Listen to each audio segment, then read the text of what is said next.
I take this opportunity to welcome you to today's class.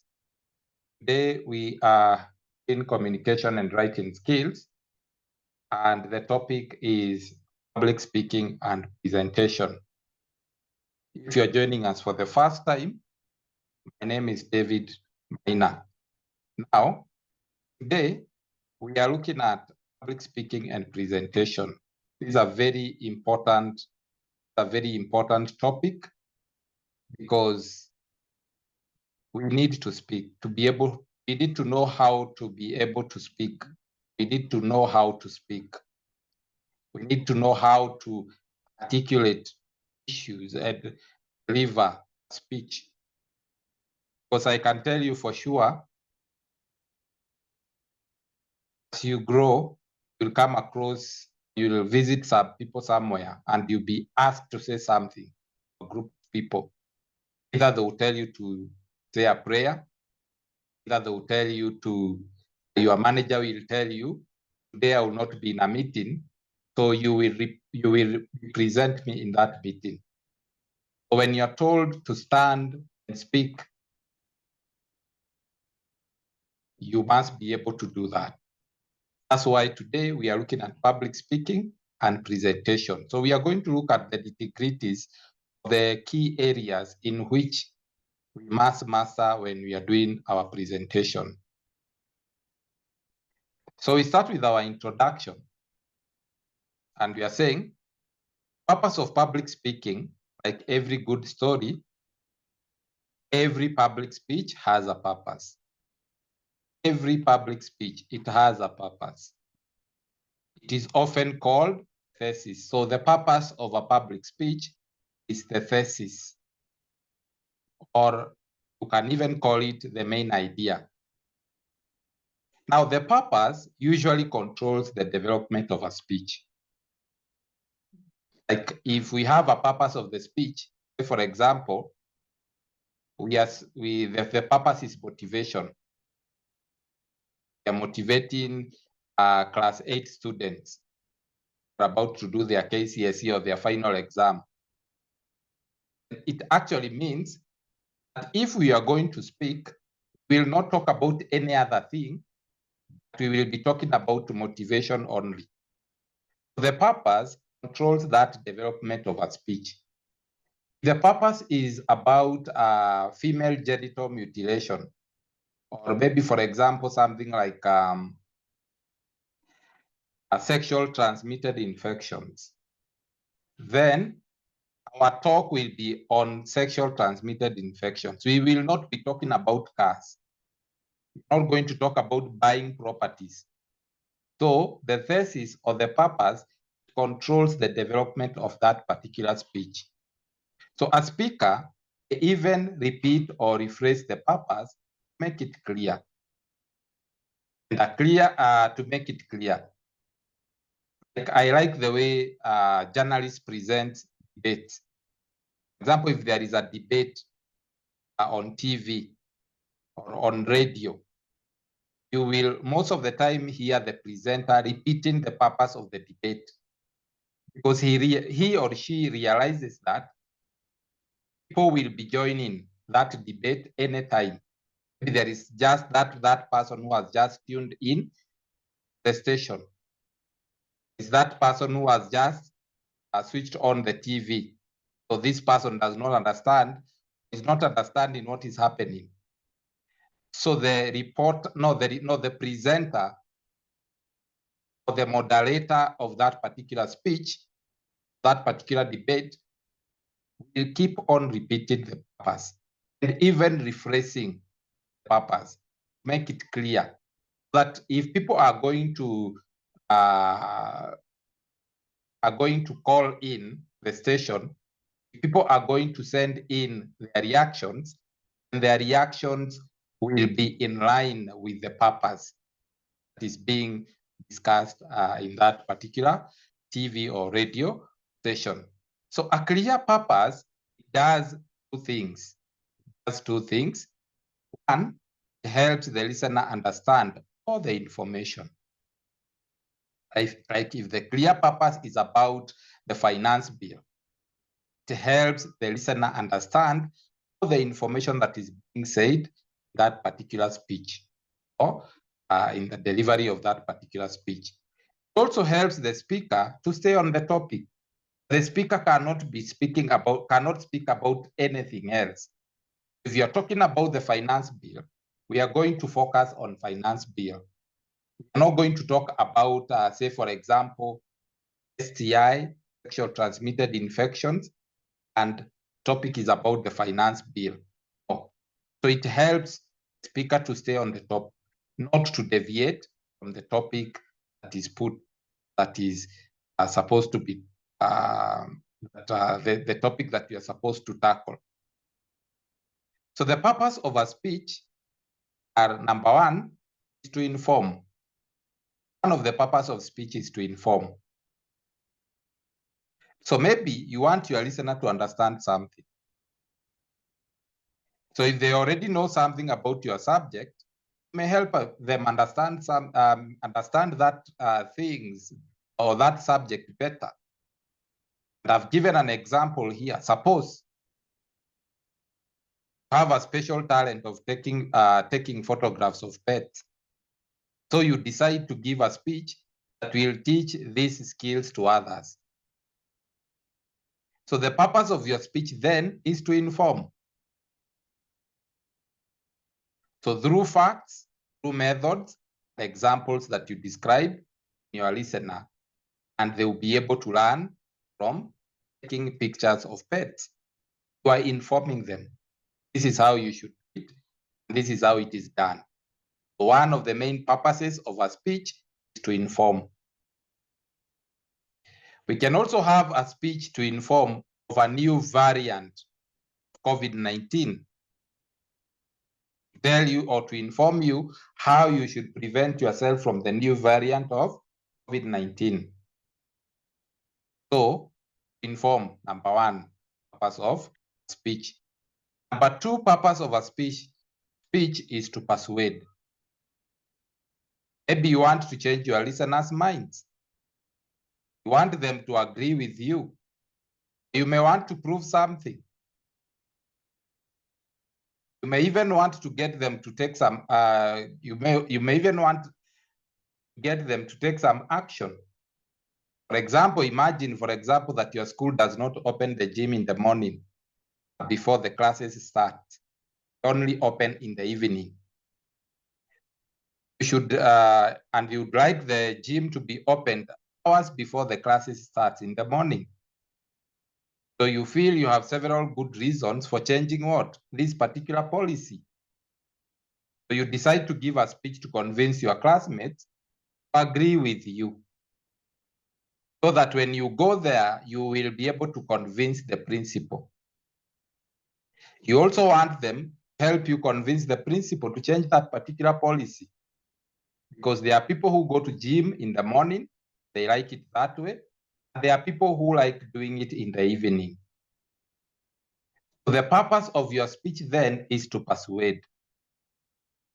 To persuade, to lure someone, to convince someone, or even to change people's minds. Like our politicians.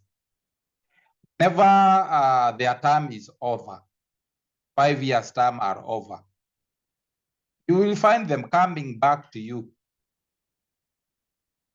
We will hold what we call big campaigns. They will have various stopovers to explain to people, to persuade people, can you vote for us? This is what we have done for the past 3 years, or for the past 4 years, or for the past 5 years. If you vote me in, I'll be able to complete what I started. So they are convincing you why you should vote for them and not the other person. The same case happened to salespeople, those who work in banks. They persuade you to take a loan. They tell you the importance of taking a loan and how easy it is and how it will take the shortest time possible to have your loan within 24 hours, within 12 hours, within 48 hours, you'll have your loan in the bank. They don't tell you disadvantages of taking the loan. They don't tell you about hidden charges. They don't tell you about the disadvantage, actually the negatives of taking that particular loan. So they persuade you until you make a decision they want you to make. So to persuade is another purpose of public speech. The next purpose of public speech is to entertain. You want your listener to enjoy themselves, especially when we are facing these hard economic times. You want them to enjoy themselves and to forget the stress they are going through. You want them to relax, forget their problems. You may even want them to see a funnier, lighter side of an issue or an event. So you give them, you entertain them. Entertainment can mean so many things. It can be a circus. It can be jokes. It can be a play. It can be a word of mouth. It can be a what we call a what. It can be a drama. Suppose you decide to give a speech about the first time you rode a horse. Suppose you want to give a speech on how you rode a horse for the first time. So you will remember the funnier things that happened. When you describe this experience, you want your listeners to be amused. So point number 3 is to 2 is to entertain. Is it 2 or 3? 3 is to entertain. Point 3 is to inspire. I think they're not following one another. Inspire. So purpose of a speech is to inspire. You want your listener to share a belief or value, such as courage, such as justice, love, for country, so on and so forth.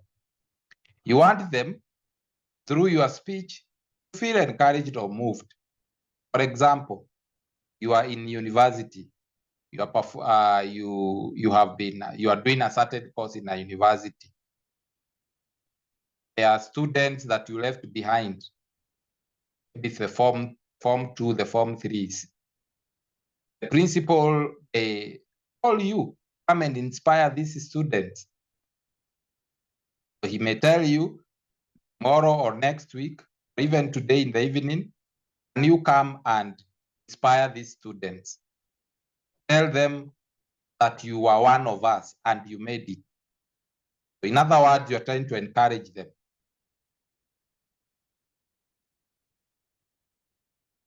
Another example I've given there is that imagine 2 students in your school have done a very brave thing. And so you decide to give a speech about it, because you want your students to be moved by the bravery of these 2. Your purpose, therefore, is to inspire your listeners, inspiring them. Be like so and so. Let us encourage this kind of a behavior, and so on and so forth. Another purpose of a speech can have what we call multiple purposes. So you can use a speech to entertain, at the same time to convince, at the same time to do what? To inform. Like, for example, the way politicians do during that period of campaign, what they do is that we hire what we call very big vehicles, or very, very big vehicles. There is music in those vehicles, and then they hire a musician, a celebrity, to entertain the people. So when you see a celebrity, or when you hear a celebrity sing, a musician sing in that particular vehicle, campaign vehicles, you tend to follow that particular sound it is coming from, and then you gather to be entertained. Now the politician takes an opportunity to inform you of what he has done for the past 5 years, or to inform you what is happening in the government. Then from there, he will take that particular opportunity, persuade you, vote for him in the next term, or in the next term of the upcoming term, something like that. So Public speech can have multiple purposes. Continue. Types of public speeches. We have various types of public speeches. One is what we call the impromptu speech. Now, impromptu speech, when we decide to attend to a message, our next step is to assign meaning.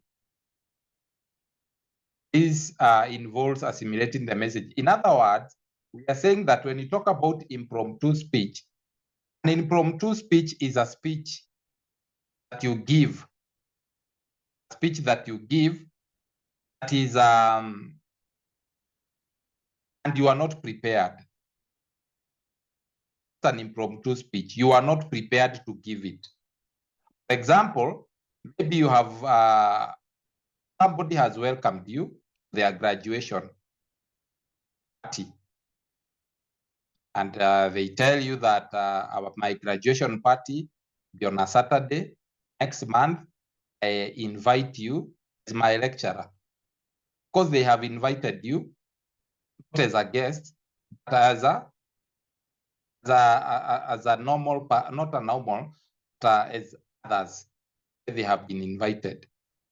So you go there that particular day, you sit with other people, and you are celebrating, you are eating, you are exchanging ideas, you are talking, you are interacting with others, and speeches are being given out. Then all of a sudden you hear your name.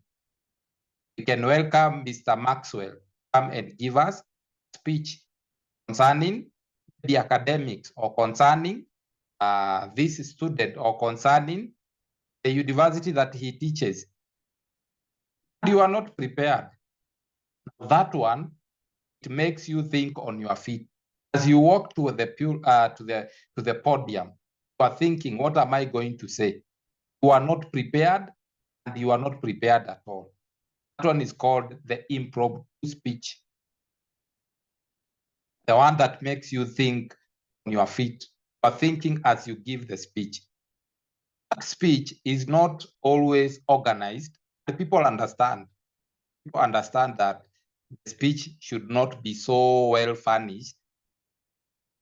It can be a summary, something of the sort, because you are not prepared to give that particular speech. So the next speech is what we call the extemporaneous. The extemporaneous is the opposite of the impromptu. At least extemporaneous, you are given some time to prepare for that speech. Like you have a graduation party, a certain, maybe on a Saturday, a certain month. Then you tell me I will be one of the guest speakers, and I'll prepare myself so that when I get to that particular speech, that particular time, I will know what to do, and I will have organized my speech very well. It allows the speaker to prepare in advance. The speaker knows when, where, and to whom the speech will be given. So already he will know that the people who will be in that particular graduation party will be other lecturers from other universities, maybe, will be parents, will be your relatives, will be this caliber of people in that particular party. So he will be able to prepare his speech to suit all the people who will be in that particular speech, or who will be in that particular party. In some cases, the speaker chooses their own topic. In other cases, the speaker is given a topic. So when you tell me to come and give a speech in your graduation party, who ask you, what do you want me to talk about? You say, I want you to talk about academics, or you choose a topic that you can give. So sometimes speakers are given a topic, sometimes they choose a topic that they will deliver, a particular topic of the speech they will deliver that particular day. In most cases, the speaker must decide the specific purpose of the speech, because we have said that a speech usually has got what we call a purpose. Don't just give speeches for the sake of it. You need to have a purpose. What do you want to achieve at the end of the day? What do you want to achieve at the end of the speech? What do you want people to understand, or what do you want people to take home? You don't just speak for the sake of it. So once the purpose is clear, the speaker can begin to prepare the speech. So if I know I'm going to my former secondary school, and my principal has invited me to inspire my students, then I'll know what to say. So I will do what we call, I can start preparing my speech, and I may write an outline or notes. I may write outlines or notes. Outlines are simply topics. I can write, I'll talk about academic achievement, talk about extracurricular activity, we'll talk about discipline, I'll talk about this as my topics, as my subtopics, and so on and so forth. The speaker may give the speech with or without the aid of the outline or notes. You can decide, just give the speech without having the outline. In rare cases, you may write out the whole speech. If you can't remember anything, or if you are that kind of a person that get tensed when you're standing in front of people, you may decide to write the whole speech and read it word by word. This type of speech is called manuscript speech, and someone writes for you the whole speech or you are reading. Like some of the leaders, political leaders we see on TV, are reading paper.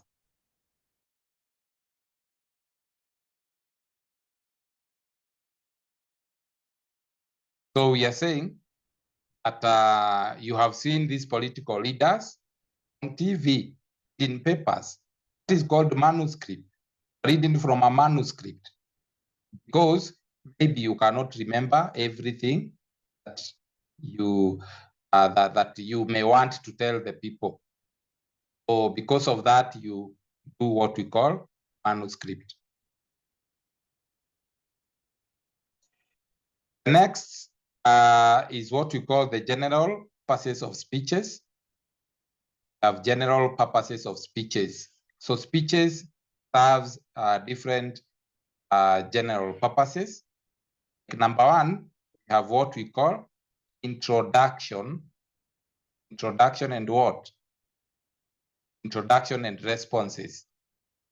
An introduction and responses, just give me a minute.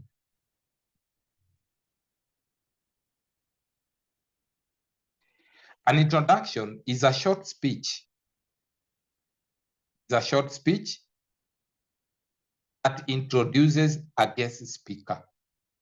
Whether you have ever gone to a meeting, you have ever gone to a place where speeches are being given, you find that before the presenter presents the speaker, is that introduction speech that is given. Introduce the guest speaker. Now, that introduction and response speech states the speaker's qualification. Talk about the topic.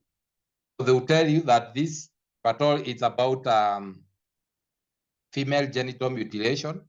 You'll hear people saying, the presenter or the person introducing the speaker say, the person who is about to speak to us is a doctor from this particular hospital. He has done a bachelor's of medicine, this particular university. He has also done a master's degree in medicine. He has done this and this and this. They tell you the qualification of the person who is coming to speak to you. Why do they tell you all that? So that you know this person is a professional in the area that he's talking about. He's a professional. He's a professional in that area. So it is always complimentary and respectful. It actually shows some kind of respect. You respect the speaker because he has the qualification, he has the experience. So when he stands to speak, he knows exactly what he's coming to do. So a response is not part of the planned speech. The guest speaker usually thanks the person who gave the introduction. Then the speaker says how happy he or she is to be with the audience or at the event. They will say that we are happy to have Dr. So-and-so, who is an expert in this area and who has done this, who have done that concerning this particular area, so that at least you'll have confidence. You'll see, you will have created a kind of trust within as far as the speaker is concerned. Then we also have what we call after dinner speeches. After dinner speeches. After dinner speeches, these are speeches that are given. After dinner speeches are speeches that are given after what we call banquets or luncheons. They're usually meant to entertain, and though serious points may be made, humor is often an important part of this particular speech. For example, an organization can plan for a luncheon for its staffs. The people attend, the CEO has attended that luncheon, the MD, general manager. We have the departmental heads. We have the managers from various departments. They have attended that luncheon. What happens there? They are what we call pitches. CEO has given the speech. Departmental heads have given their speech. Those are called after dinner speeches. And those ones are meant for interaction. And they are serious. It's not just a luncheon. The luncheon that has been attended by various and serious people in the organization. We also have presentation and acceptance speeches.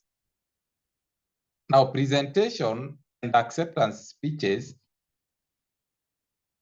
they are made when an award, a gift, an honor is given, especially during what we call graduation ceremonies. You'll find that people are given honors and awards. Student has been recognized as valedictorian. So these students, they are given awards.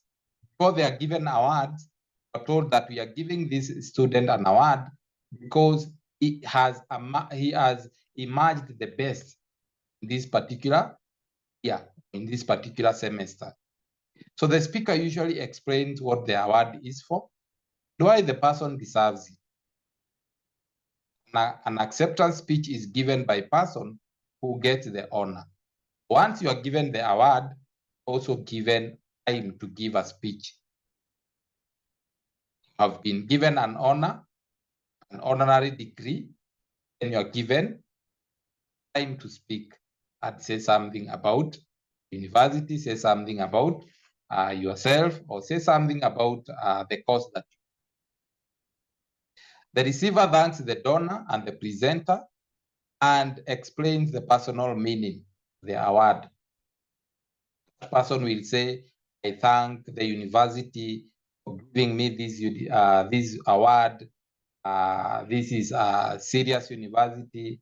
They like the way the university has been, all those things. So both presentation and acceptance speeches should be brief. Don't take 3 hours thanking the university for giving you an award. Now it should be brief, 3 minutes, 4 minutes, and you are done. Then we also have what we call the commemorative speeches. And commemorative speeches are usually given to remember people or events. So they honor past accomplishments, which may have resulted from great accomplishment in lives, time or money. So these speeches are usually given at dedications, whenever there is a dedication, whenever there are anniversaries, whenever there are what we call retirements. There are people when they go for retirement, they call for people to come and celebrate them. They have worked for the rest of their lives, so it is time that they go home and retire. Some are given, some of these speeches are given at funerals, when you have lost your loved one, and you are remembering this loved one, the way you used to interact, the way you used to do some things, and so on and so forth. Others are done at the memorials, and all these are called eulogies. If you go to a funeral, you will hear people giving eulogies concerning the deceased. They are saying he was this, he was that, he was this, he was very serious with work, etc., etc. All these speeches that are given during funerals, they are called commemorative speeches. We are trying to commemorate, to remember. Then we also have graduation speeches. And this one, the speaker may talk about past experiences or hopes for the future. He may review the accomplishment of the class, express their gratitude, their teachers or community. The speakers, they speak for the whole class, though they may mention personal experiences. During graduation, we usually call people from various companies. We call the CEO of this organization, we call the CEO of another organization. They are there to give a speech. They are there to encourage the graduates. They are there to tell the graduates, this is how the world is. They are there to welcome you now, the world of looking for a job and to the world of employers and employees. It is all about graduation speeches. Now we move to the next thing. Move to the next thing. And the next thing is what we call delivering presentation. Delivering the presentation. When we talk about delivering the presentation, we are talking about impromptu speaking. And impromptu speaking, giving of our speech on the spur of the moment. Usually, there is little or no time for preparation. The reason why we are learning speech here is to help you, is to actually be prepared. At any time, you can be told to give a speech and you're not prepared. So that is not the time to tell people, I was not prepared, I didn't know I was coming so that you can tell me to do ABCD. No. There was a time I attended what we call a ceremony somewhere, a funeral. When I attended this particular funeral, I was busy somewhere doing something. I didn't even know, I had no idea that my name will be mentioned anywhere. All of a sudden, I had a speaker calling me from where I was to give a speech. And as I was coming, because it was a distance, almost 200 meters, I was asking myself, what am I going to say? Why did the speaker why did he have to mention my name? I went there, I gave my speech. In other words, this world is unpredictable. You can go somewhere thinking that nothing will happen. Then you are told, Mau, can you pray for us?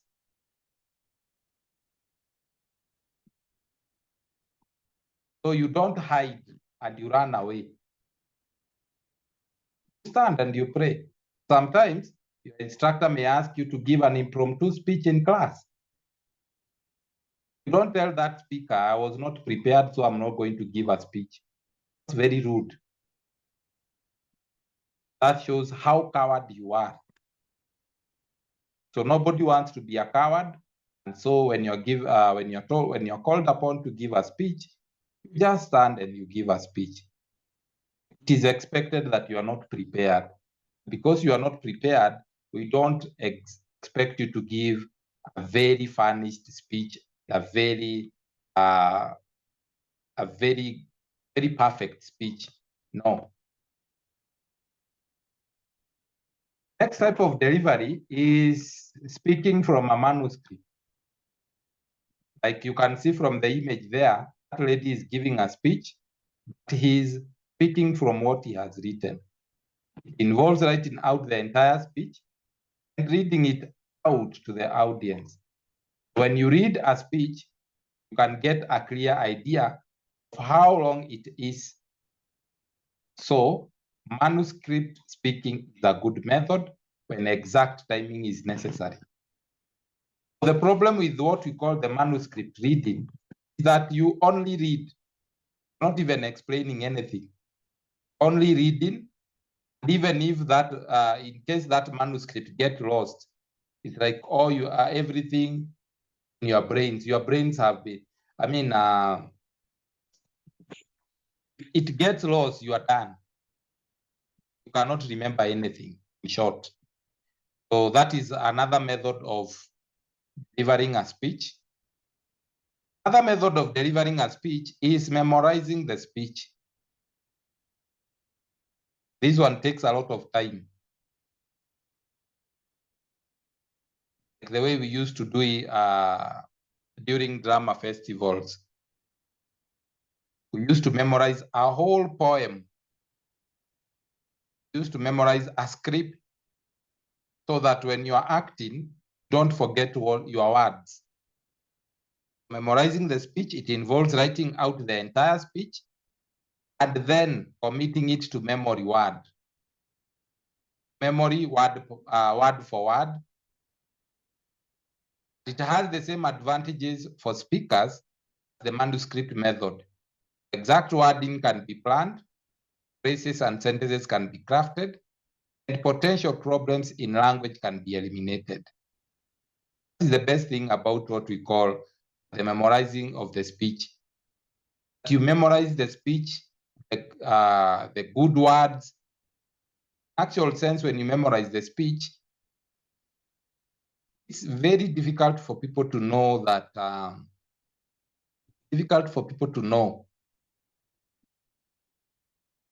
or to realize weaknesses as far as writing and speaking is concerned. What am I saying? Example, it has got exact wordings that you had planned. So those wordings are the exact that you're going to give. If you were to tell you, now close that particular, tell us what is in your memory, tell us what is not in your memory, what you had not memorized. You'll find that there is a very, you'll find that there will be what we call, you'll be able to notice what we call weaknesses. You memorize a speech, it comes out exactly and clear, very well. As to when you give what we call an impromptu speech, one that you have not memorized. Next one is what we call guidelines for delivery.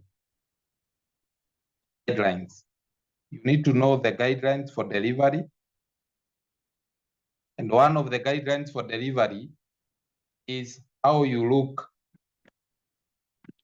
before you deliver a speech, before you go to deliver a speech. Look at your appearance. Look at your appearance. And appearance, we are talking about dressing. Dress well and appropriately. Walk with confidence. Look interested in giving or interested in giving the speech. Because if you are giving a speech and you are not interested, what are you telling the listeners? You're actually telling the listener, don't listen to me. Body movement. Move purposefully between one point and the other. If you're always moving, then no movement will be meaningful. When you're moving, when you're giving your speech from one point to another, what is most important is move with a purpose. You have to move every now and then when you're giving speech, even the podium. You need to move with a purpose. Next thing, eye contact, very important. Maintain eye contact. Make eye contact with individuals in your audience as you speak. Now, keep in mind the culture of your audience. When you're maintaining the eye contact, keep in mind the culture of your audience. For example, in the American culture, eye contact is very important. If you don't keep eye contact in America, they will take you as a liar. They will take you as a swindler. They will take you as a person who don't know what you are saying. So it is very important.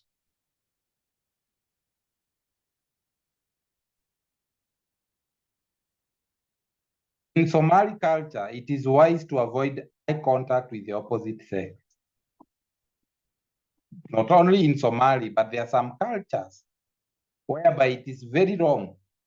Maintain eye contact with the aged, the old. Don't maintain the eye contact with them because it's a sign of disrespect. As you maintain eye contact, beware of the culture of your audience. That is guideline number 1. Guideline number 2, facial expression. They are very important and must be consistent with your message. You're giving a sad story, don't laugh about it. If you're giving a serious story, show some kind of seriousness in your face. If you're giving an amusing story, laugh about it. If you're giving a normal story, don't laugh, just be normal. It will be very awkward giving a very sad story about the death of someone, then you are laughing like it is very funny. These people lost their loved one. It will be very awkward. The next guideline is what we call gestures. Gestures, very important. When you speak, most of our gestures are made up of hands and arms movements. We usually use gestures to express or emphasize ideas or emotions.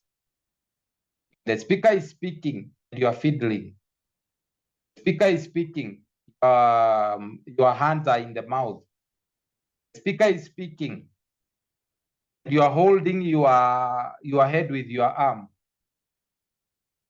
You know, when I was growing up, we were told, don't hold your head with your arm. It shows that you are in deep thought and you are whatever, your attention is not there. So the gestures, the nodding of head, very important. The way you move your hands, your legs, those ones, we usually use them to express or emphasize ideas or emotions. Another guideline is postures.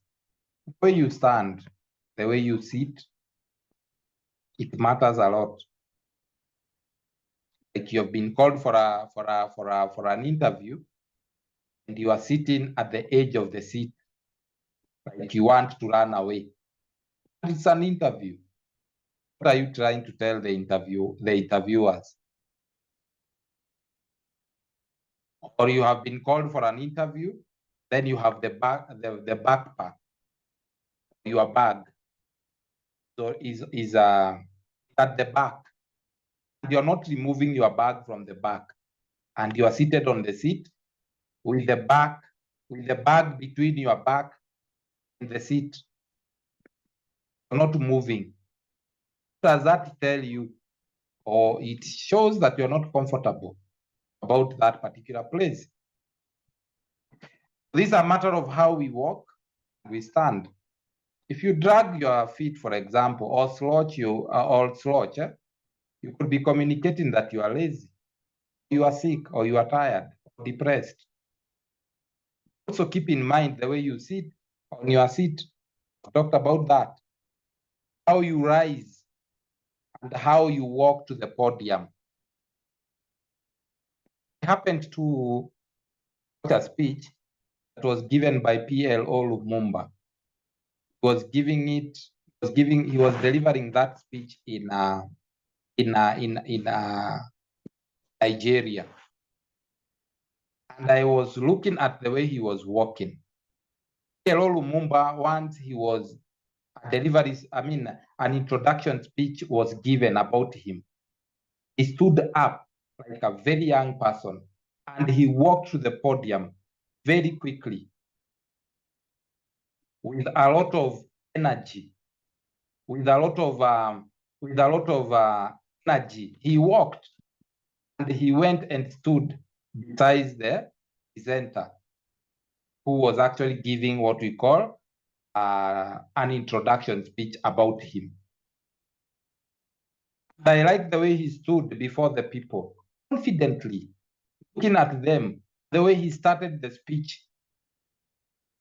He started the speech in a way that you would want to listen to the next thing that he will say. Very important. And the way you return to your seat after the speech, you don't return to your seat as though you are carrying a very heavy burden, luggage or something of the sort. So the way you walk, the way you stand, the way you sit, the way you rise up, it talks about you. The way you walk can tell people this person is not interested in giving this speech. It's like he was forced to come and give a particular speech. So we also still on the guideline. Guideline number 1 was on, let's go to number 1. Guideline number 1 was on how you look. And how you look revolves around appearance, body movement. How you look revolves around what we call eye contact. It revolves around facial expressions. It revolves around gestures. And it revolves around postures. Now, number 2, we look at how you sound. Very important. Volume. When you speak, check your volume so that you will be heard throughout the audience. For example, if you are using a microphone, make sure that people at the back, the podium, the auditorium, can hear you. Because if they don't hear you, will do all nasty things at the back, will not even listen to you because they can't hear you. Start giving stories, start getting into their phones, start doing things, not even follow what you are doing, what you are saying. Volume is very important. When you're given the microphone, find out whether everyone can hear you. Those who are at the front, those who are there, the back of the auditorium. So the rules of using a microphone are, make sure it is turned on. People, when they are given microphone, they don't even care whether it is on or off. People who don't even know how to hold a microphone are holding a microphone, but it is facing the audiences. Instead of facing you, more specifically the mouth, you are holding the microphone as if it's a very heavy luggage for you. Another rule for ensuring the microphone is on, don't blow into it to see if it is working. This one is for villagers. People who have never even seen a microphone, are blowing the microphone, or you are hitting it. That one is wrong. Speak. Say 1, 2, microphone testing. 1, 2, mic testing. Can you hear me? If you can hear me, say hi. That is enough.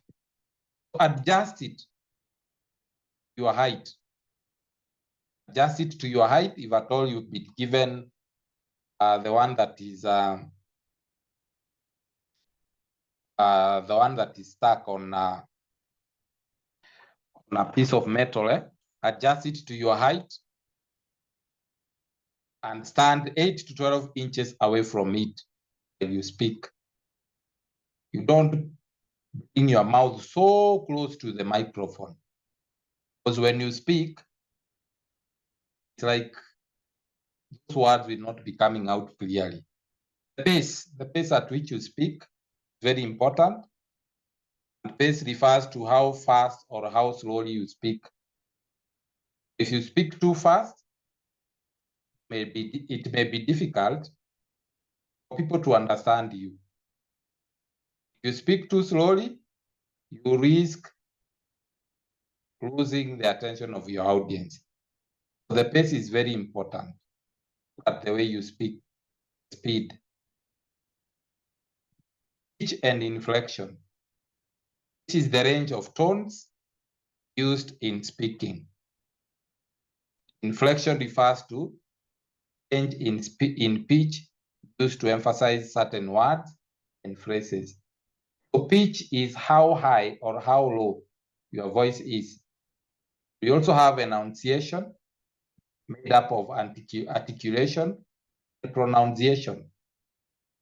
So articulation, the ability to pronounce letters, the words correctly. Pronunciation, the ability to pronounce the whole word. Not only does good enunciation enable people to understand us, it is also the mark of an educated person. Enunciation. We have said the enunciation is what?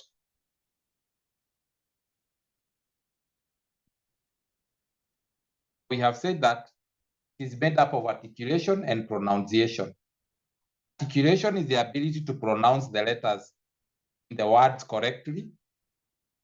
Pronunciation is the ability to pronounce the whole word. The difference is the ability to pronounce the letters. Like for example, when you say cat, you can see there is a C, an A, and a T. Cat. That ability to pronounce the letters, you can tell that that word cat is made up of a C, an A, and a T. It's called pronunciation.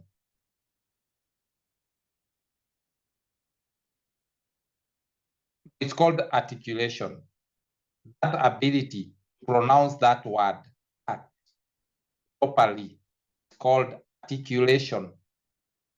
Pronunciation is the ability to pronounce the whole word, like cat. That ability to say cat, word cat, is usually called pronunciation. You can pronounce it very well. People who will pronounce the word cat as cat, or something like that. Somebody means to say cat and he's saying could. Then that one is not pronouncing that word properly. Like when you talk about tomato, people will say tomato, they will say tomatoes. That is pronunciation. Using visual aids, and visual aids are devices such as charts. Sometimes when you're giving speech, you will be required to use charts, you'll be required to use graphs, and slides that will help you illustrate the key points in a speech. Visual aids help hold the attention of the listener, provide information in the visual channel, they help the audience remember what you have said. Like if you present using what we call a PowerPoint presentation, it helps us understand clearly. Like what we are doing right now, the notes that I've projected to you, it's a PowerPoint presentation. And you can see everything clearly wherever you are. You can even see some pictures. Apart from that, let's move to what we call function of supporting material. Now, supporting material are things that helps you to do what? Deliver your speech in a way that people will be able to follow and understand it. For example, some supporting materials like what we call graphs, charts. We have also what we call media, includes, they help us to clarify the speaker's point. Like, for example, we are saying that cigarette smoking is bad, then we give you a picture of various parts of the body that are affected by cigarette. And that one, it helps to clarify the speaker's point. It also helps to emphasize the point. For example, I can tell you, look at the teeth, look at the nose, look at the chest of a cigarette smoking person. This is how the cigarette affects the nose, the chest, and so on and so forth. Number 3 is to make the point more interesting. You are having what we call supporting materials. They help you to make the point more interesting. They also help us to justify the beliefs, attitudes, and values the speaker is offering to the audiences. Also, they help us to furnish a basis that enables others to believe the speaker's point. You are given a picture of something, it makes it more clear, and it actually tries to stamp that whatever the speaker is saying is true. Like if I tell you cigarette smoking is harmful to your lungs, you may see as if it is just something. If I can show you a video, an image of lungs, or the images of of lungs of cigarette smoking people, and you will tend to believe me more. You see the images than when I'm just giving you stories. So verbal support. Verbal supports are supports that helps you do what? To support your speech. For example, my speech might be in form. Maybe I'm giving a speech on to inform you about maybe more about sexual transmitted infections or STDs, sexual transmitted diseases. So for you to understand more, then I will have what we call verbal support. For example, I will start defining, tell you what is an STI. Defining helps us to do what? To understand. So that when you talk about sexual transmitted infection, you know what it means.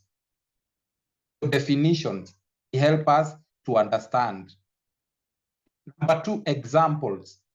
I can give an example of an STI. Maybe, for example, gonorrhea, syphilis, and the rest. I tell you those are sexual transmitted infections, HIV and AIDS, and so on and so forth. I can even give you examples of maybe, for example, if you're saying that STIs are bad, I can give you a classified example. This is what happened to XYZ. And he did this, so and so. Statistics. It's good to show the statistics. Good to show statistics. For example, it's good to say that, like, for example, there are statistics that were brought up just the other day concerning HIV and AIDS, saying that 30%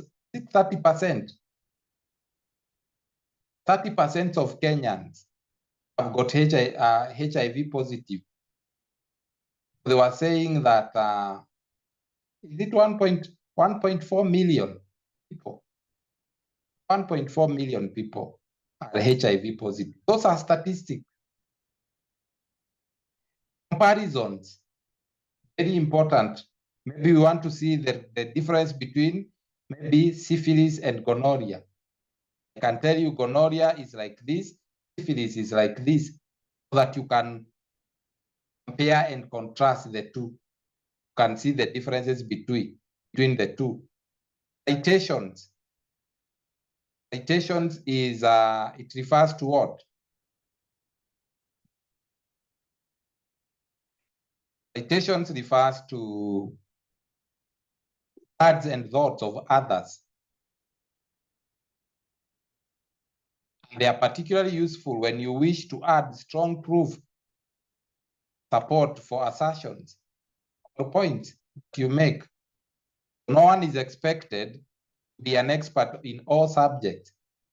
Speakers often may rely on what others have said. That is citation.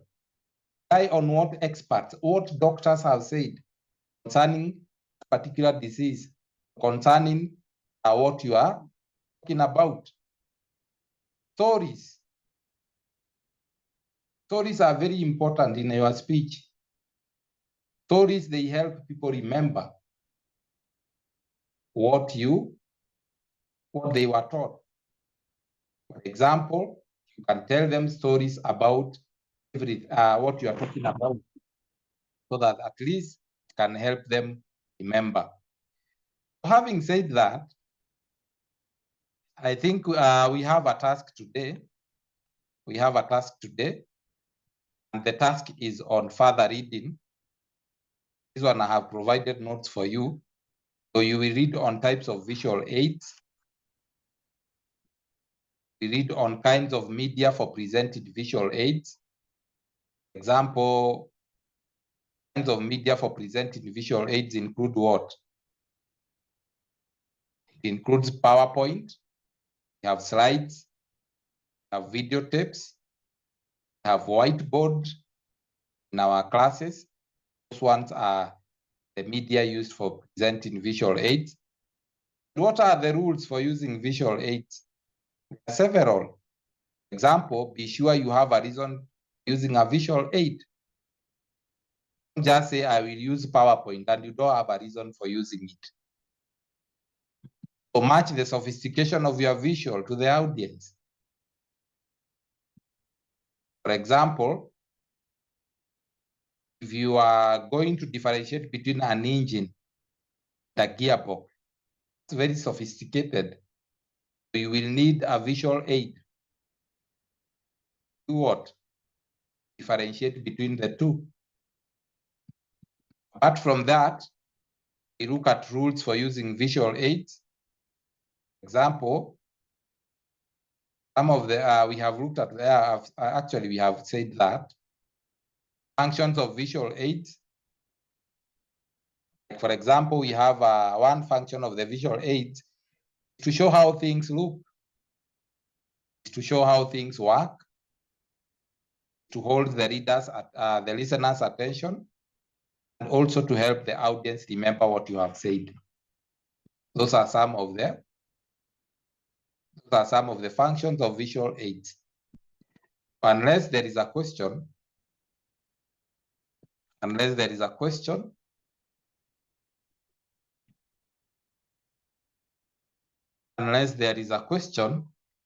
I will stop at that point. Any question?